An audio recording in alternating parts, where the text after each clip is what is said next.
My job this morning, I suppose, is to just tell you a little bit about my school from my perspective.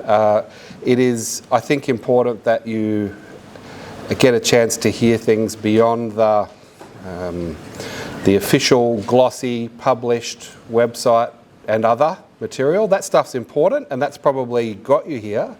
But I think what's more important than that is to actually get a sense of our school. Now, some of the things that I think are significant about a day like today is that we don't really do open days. We don't really do big carnival, festival, all singing, all dancing, sort of 10,000 people open days. That's not really a very authentic snapshot of a school, because a school is not a circus act. You know, it is actually a school with kids and teachers and coaches and instructors, and our approach has been for the last few years is to just try and capture that for you on a regular day.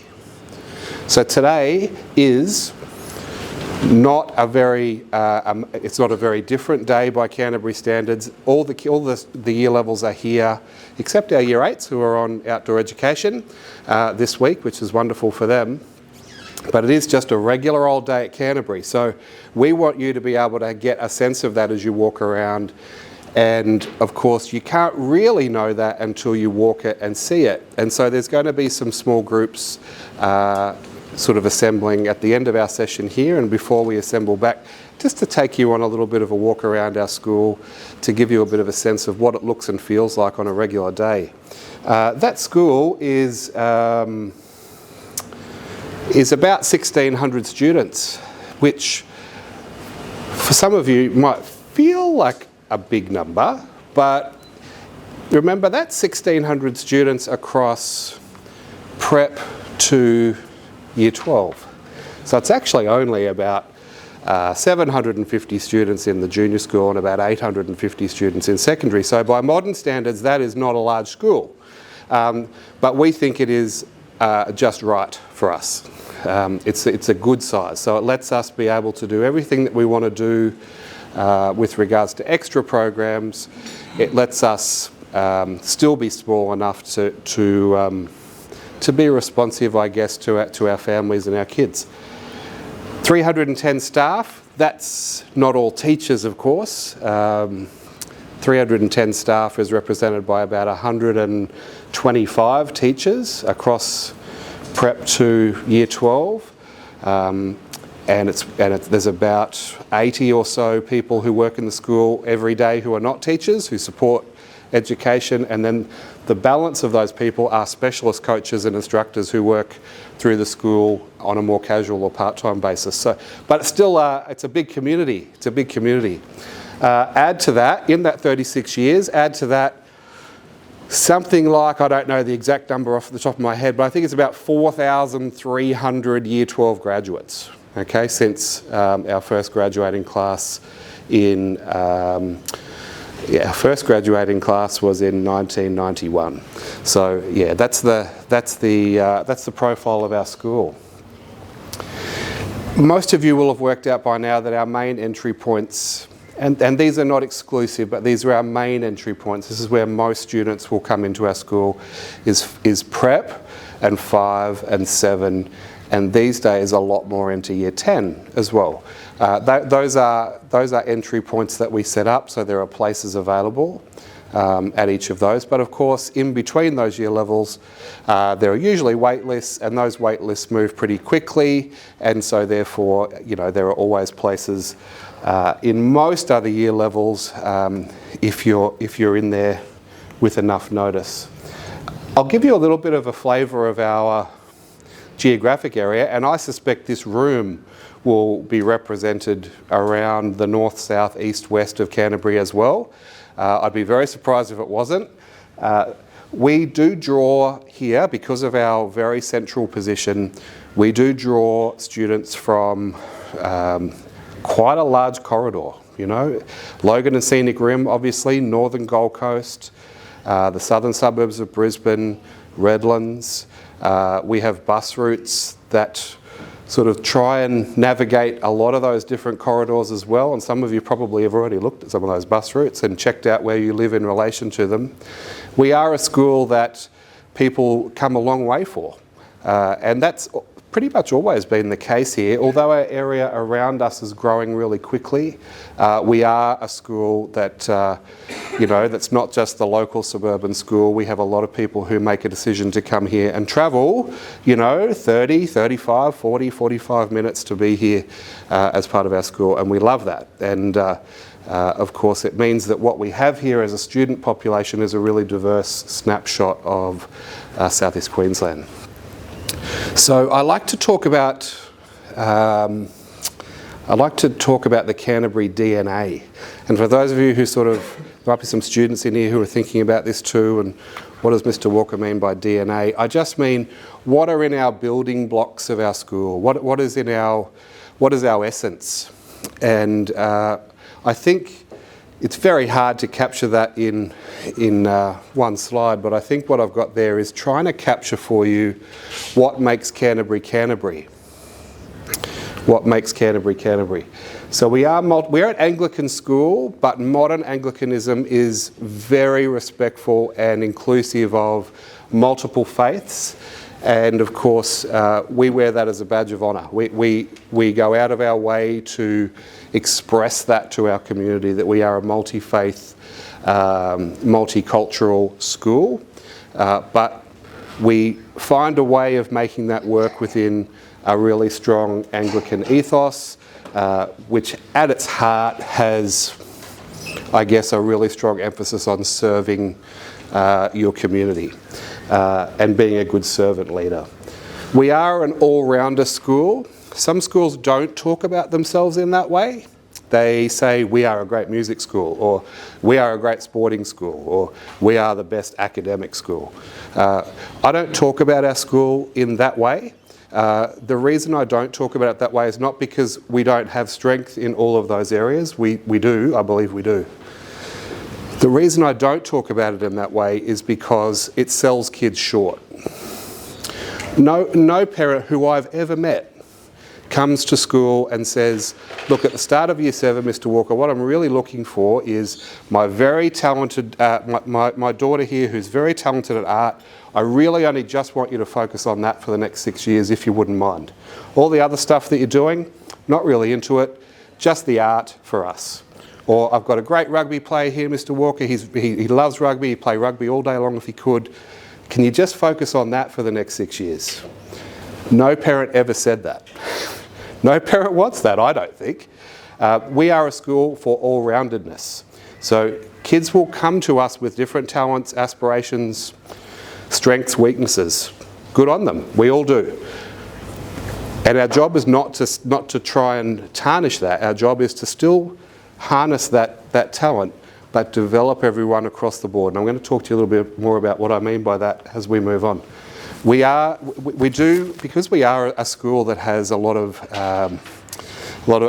variety in our curriculum, we think that means that we can cater for students' individual paths a lot better. We don't set a narrow, old-fashioned academic curriculum and hope that we can just retrofit into that. We know that kids are different, and that starts from actually here, year 5. Right? Our year 5 curriculum has actually got elective choice built into it. Year 7s go through a beautiful smorgasbord of new subjects that they would never have done before. In year 8, you get to start picking subjects here. You pick 4. In year 9, you pick 6. In year 10, you pick 8. And then you go back in year 11 and 12 to picking your senior subjects. Student choice drives motivation. That's why we are really big on it here. New students to our school sometimes are a little bit,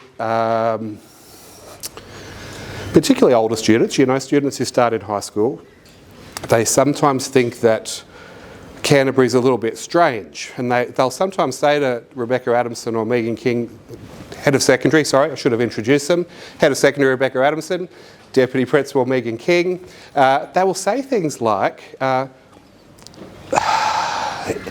why is everybody so nice here? Why does everybody wear the uniform like they wear it? Why is everyone sort of just do their homework? As though it were some sort of foreign concept, you know, that. And look, I think we're really lucky. We have motivated students, motivated families. We have a good academic culture here that values all of those things. But in around it is a pretty kind culture. You know, we're not a military camp here. We have really high standards on uniform, presentation, manners, behavioural expectations. Of course we do. Probably the highest of schools of our type that I know about. But there is a lovely kindness that underpins our DNA, and I hope that you see that when you're walking around today. One of our college values is community, and there are lots of ways that our community functions here outside of the classroom and outside of the co-curricular program. I think the students who walk you around today will be happy to talk to you about some of those things that they see. And of course, we do have a really strong fabric that underpins our school around service to others, community service, social justice, and that of course is linked to our Anglican values, but those are just good concepts of modern citizenship as well. So this is what we talk about. If you want me to be able to capture the essence of those previous 6 or 7 points into one sentence, it is unrelentingly high standards for every student, every day.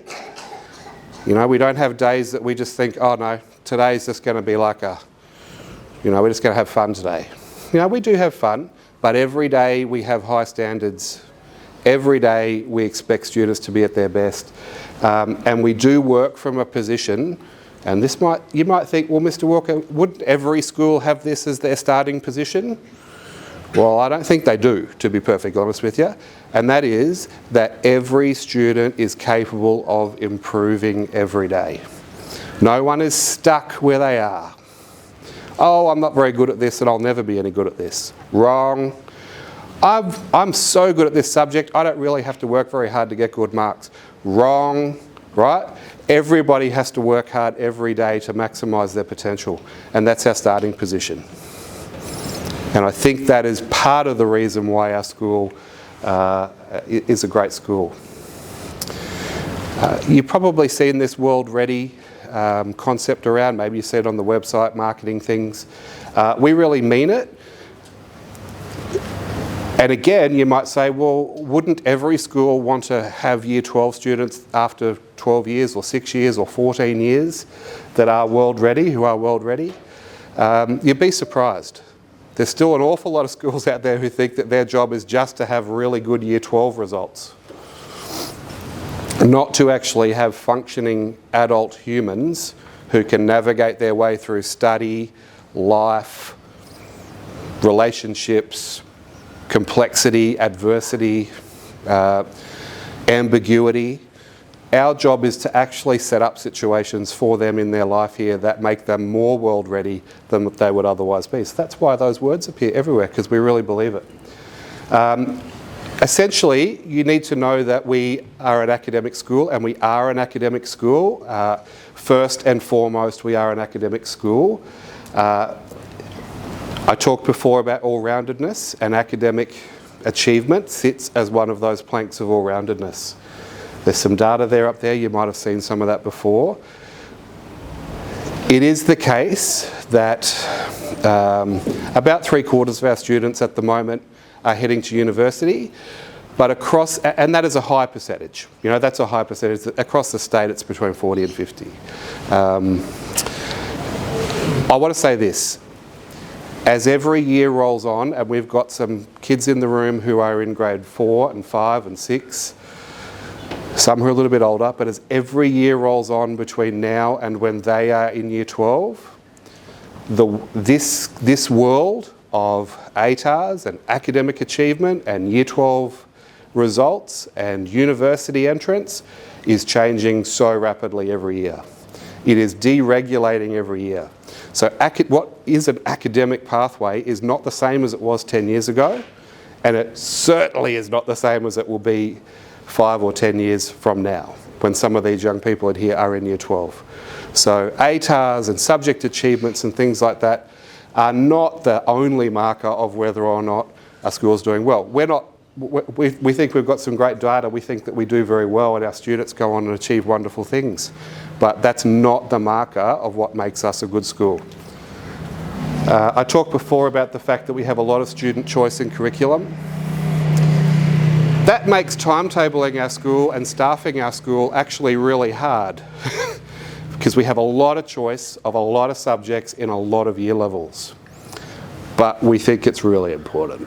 We think it's really important that kids have a chance to pick some of the subjects that they want to do. Okay. High schools can basically be structured in two different ways. You can be structured around year levels, 7, 8, 9, 10. You have someone looking after you in year 7, then year 8, then year 9, then year 10, and so on.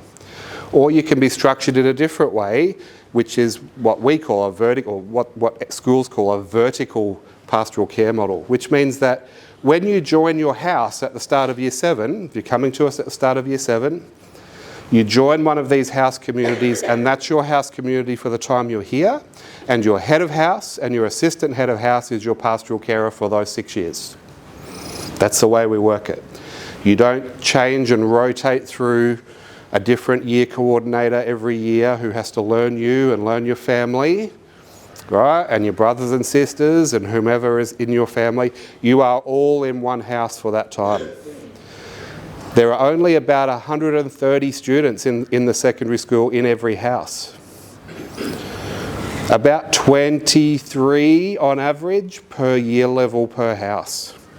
Right, so this is a lovely little community within our school.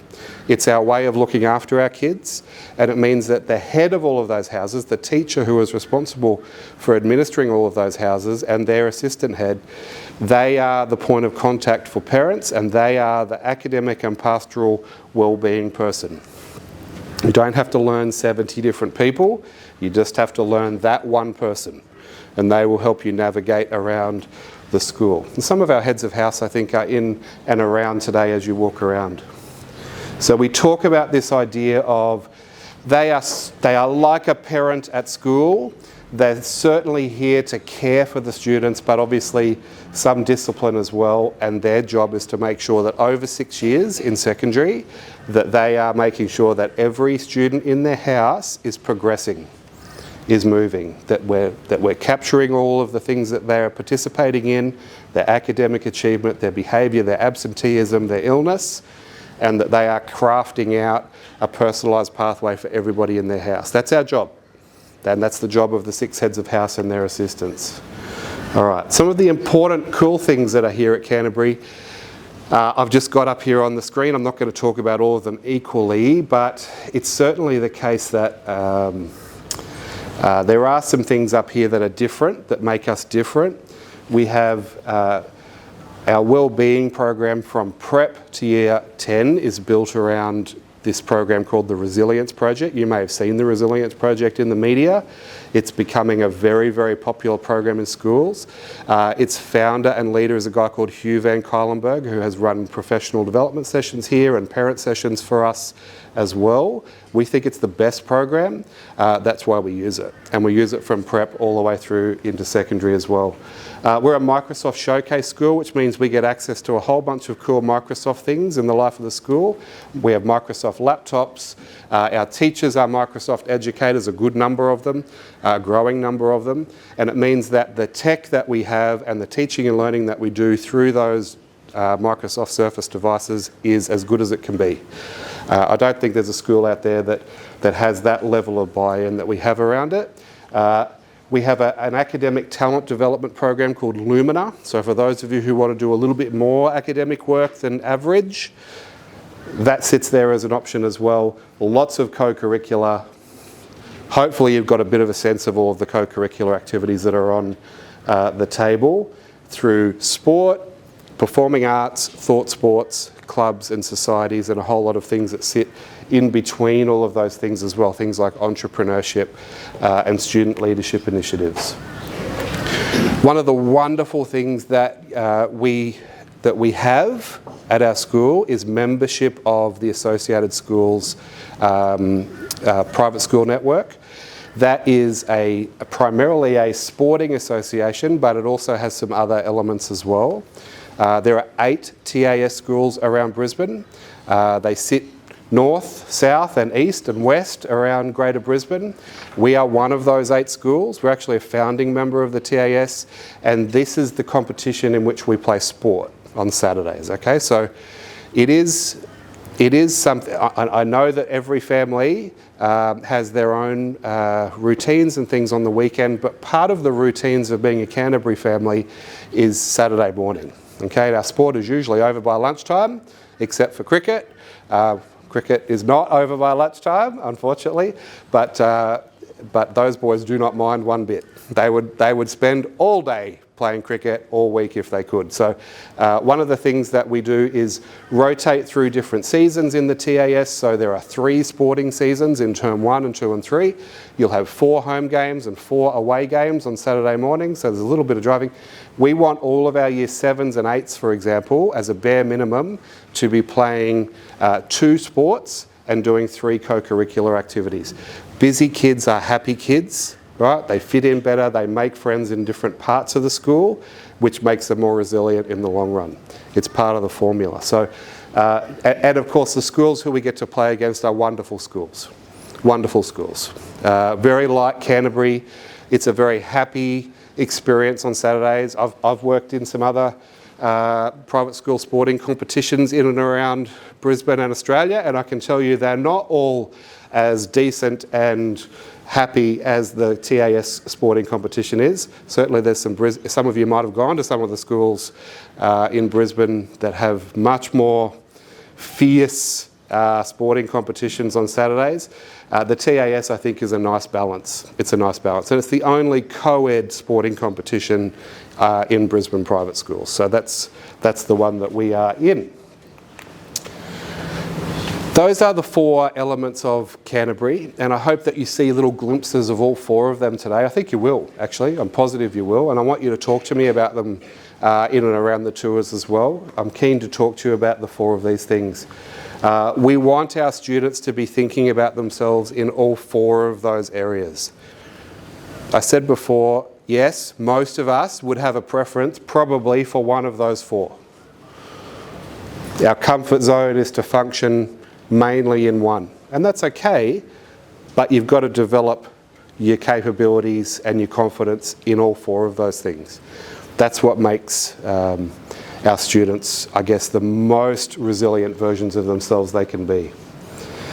I think there is a really strong sense of, I put this formula up, this is mine, I didn't steal it from anywhere, I made it up. It's a bit naff. Those of you who've got a maths or a physics or economics background will probably look at it and think, that doesn't make any sense. You can't actually do that.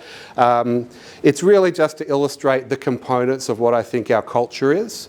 There is a strong sense of belonging here. We have year 12s who are fiercely sad every year to be leaving us. Not because of the regular reasons, but because they have grown attached to the community here, the staff, the alumni who have coached them in sport, their friends in other year levels. There is a strong sense of belonging. As I mentioned before, we try and build a sense of challenge. Challenge has a lot of different forms. It might mean academic challenge, it means doing something on outdoor ed that's out of your comfort zone, it means playing a sport you've never played before, it means persevering with a musical instrument through year 7 and 8 and 9 when mum and dad keep making you do those lessons. It means doing your language as far as you can into year 10, 11 and 12. Challenge is an important thing. Society is challenge averse, right? It's becoming more challenge averse. All of the signals that hit our young people are saying, do less things that make you uncomfortable. Just do things you like. Just listen to the voices that you agree with, right? That's what society is telling our young people and telling us.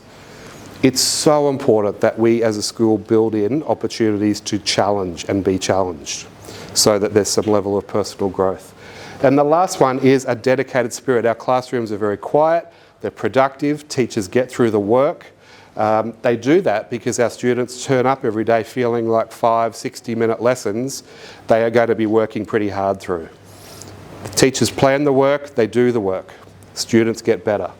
And of course we have this lovely, powerful feeling here of gratitude. Gratitude is part of the Resilience Project. It's one of the key values, and gratitude, I think, makes our school a happy school. I've never worked in a school. I still teach a class, and I have never taught in a school where students that routinely, not because I'm the principal or because they're trying to suck up to me, but routinely will say at the end of a lesson, "Oh, thanks for that today, sir, that was good." I'm like, we just had a regular old lesson. You were working hard most of that 60 minutes. Kids actually get a kick out of it. They leave training. They go and shake their coach's hands. It's like, you don't get that everywhere, right? It's a special thing. People who come to our school feel grateful for the opportunities, because I think most of our students here, and I think this is absolutely true, by the way, most of our students here are very cognizant of the sacrifices that their mums and dads make to make it work to come here, right? And I think that sits, it's not a culture of entitlement, which it can become in some schools. It's not a culture of entitlement, it's a culture of gratitude. And I think that comes through in the way that our students behave and the way that they speak to each other. We have big plans to make our school a really amazing built environment. I think it's a beautiful built environment as it stands now. Hopefully you'll get a sense of that as you walk around today. We do care for our school. We have a lot of buildings here that are still foundation buildings from when the school was constructed in 1987, but we have a lot of plans to replace some of those buildings over the next 5 to 10 years with some wonderful, new, modern, purpose-built for modern learning spaces. That's our master plan. If you're interested in that and you think that that's a little bit exciting for you to find out more about, there's a lot of material now on the website for you to have a look at around that. Thanks so much for being here. I hope you have a good morning.